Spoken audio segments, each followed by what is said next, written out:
తాకట్టులో ఉన్న బంగారాన్ని విడిపించి ఆ రోజు ఆన్లైన్ రేటుకే మేము కొంటాం. Sharma gold company.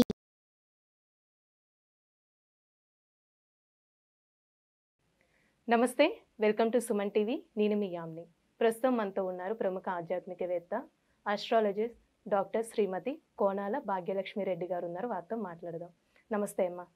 నమస్తే అమ్మా. అమ్మ, మనకి ప్రతి నెల సంకష్టహర చతుర్థి అనేది ఉంటుంది కదా, అసలు ఈ నెలలో ప్రత్యేకత ఉందమ్మా? విశ్వేశ్వర విరూపాక్ష విశ్వరూప సదాశివ అని ఈశ్వరుణ్ణి, ఓం గం గణపతే నమః ఏకదంతాయ విద్మహే వక్రతుండాయ ధీమహి తన్నో దంతి ప్రచోదయాత్ అని గణపతిని అంటే తండ్రి కొడుకులనిద్దరిని కూడా స్మరించేటటువంటి రోజుగా చెప్పుకోవచ్చు. ఎలా అంటే కనుక ఈ నెలలో చెప్పాలంటే సంకష్టహార చతుర్దశి 2024 జనవరి 29న వచ్చింది. అయితే లంబోదర మహాగణపతిగా పూజిస్తాం. ఓం గణానాన్త్వా గణపతిగుం భవామహే కవిం కవీనా ముక్మస్రవస్రవం జ్యేష్ఠరాజం బ్రహ్మణస్పద ఆనశృణ్వన్నోతిభిస్సీదసాదనం ప్రణో దేవీ సరస్వతి వాజీవిర్వాజనీవతి లీనామ విత్రేవతు గణేశాయ నమః సరస్వత్యే నమః శ్రీ గురుభ్యో నమః అన్నది అథర్వశీర్షం. గణపతి అథర్వశీర్షం. సరే, వేదాలు ఈ విధంగా చెబుతున్నాయి కదా, మరి మనము ఏ విధంగా పూజించాలి అంటే ఏకదంతుడైనటువంటి వినాయకుడు ఈ సంకష్టహార చతుర్దశి రోజున మనం పూజిస్తే మనకేమిటి అనేదే కదా మనందరికీ వచ్చును. వివాహ అడ్డంకులు తొలగిపోతాయి. తర్వాత ఎక్కడైనా సరే మనం అప్పులు చేసి తీర్చలేకపోతే ఆ రుణ బాధలు మనల్ని వేధిస్తుంటే ఆ రుణ బాధలు కూడా తీరుతాయి.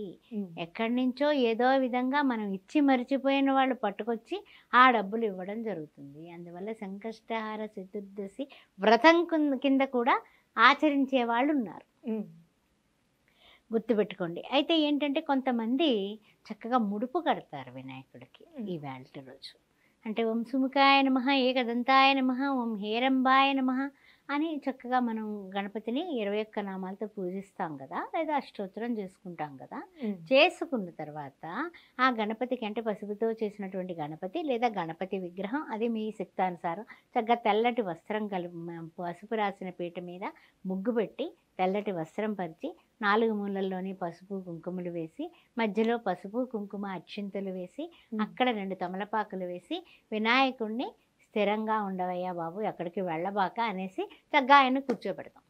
ఆవాహయామి ఆవాహనం సమర్పయామి ఆసనం సమర్పయామి రత్నఖచిత సింహాసనార్థం అక్షతాన్ని సమర్పయామి. అలాగా మనం పాపం ఆయనకు అవన్నీ ఇవ్వలేం కాబట్టి అక్షతల రూపంలో పూల రూపంలో, ఆ తర్వాత ఆయనకి ఎంతో ఇష్టమైనటువంటి చెరుకు ముక్కలు, ఆ తర్వాత చాలా విపరీతమైనటువంటి బెల్లం ముక్క, అది ఇంకా ఎక్కువ ఇష్టమైన మోదకాలు.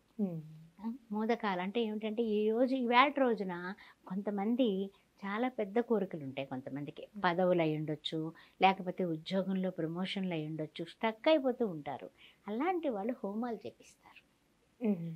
లక్ష్మీ గణపతి హోమం అని, తర్వాత సంకష్టహార హోమం అని, అంటే అన్ని సంకటాలు కూడా తీర్చేటటువంటి హోమాలు, అలాంటి గొప్ప గొప్ప హోమాలు, రుణ విమోచన హోమం అని ఈ వినాయకుడికి సంబంధించినటువంటి కొన్ని నిగూఢంగా ఉన్నటువంటి గణపతి అధరశీర్షంతో చేయిస్తారు. ఆ 1008 నామాలతో 1008 సార్లు హోమం చేయించే మహానుభావులు కూడా ఉన్నారు.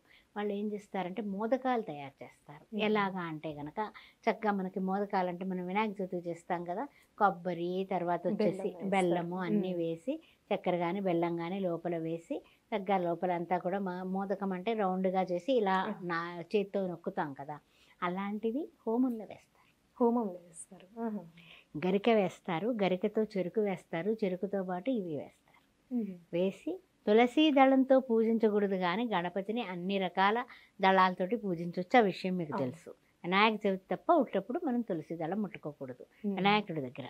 అందువల్ల ఇవన్నీ చేసి చక్కగా హోమం తర్వాత కూడా హోమాలు చేసేవాళ్ళు హోమాలు చేస్తారు.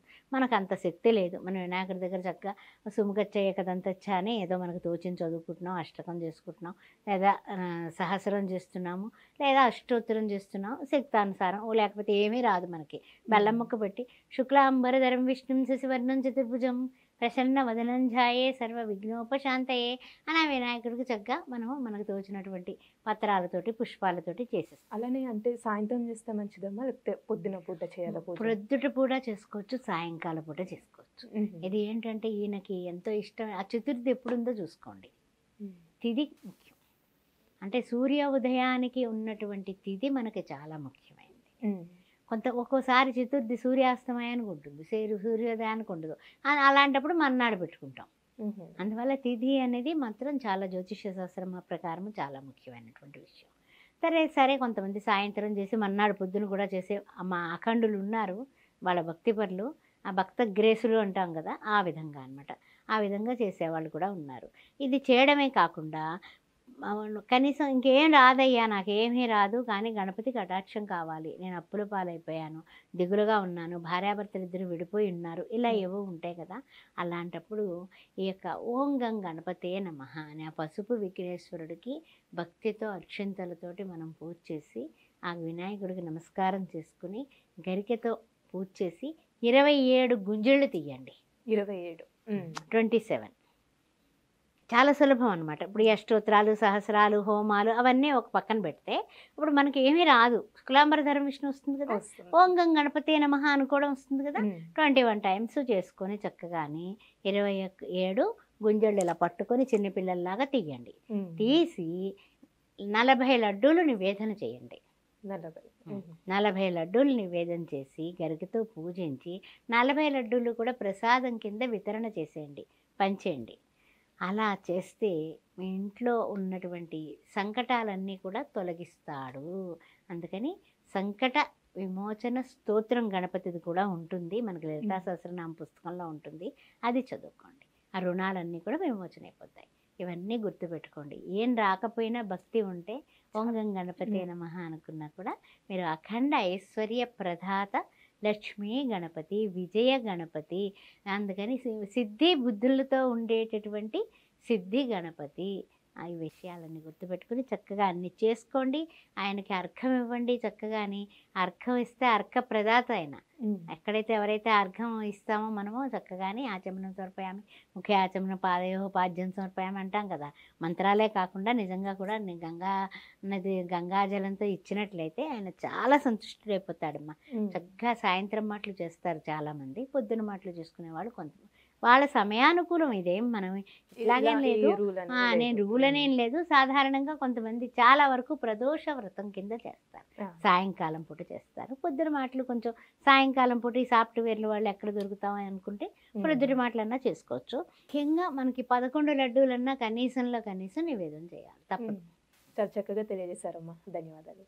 ఓం శ్రీమత్రే నమః, ఓం గం గణపతే నమః.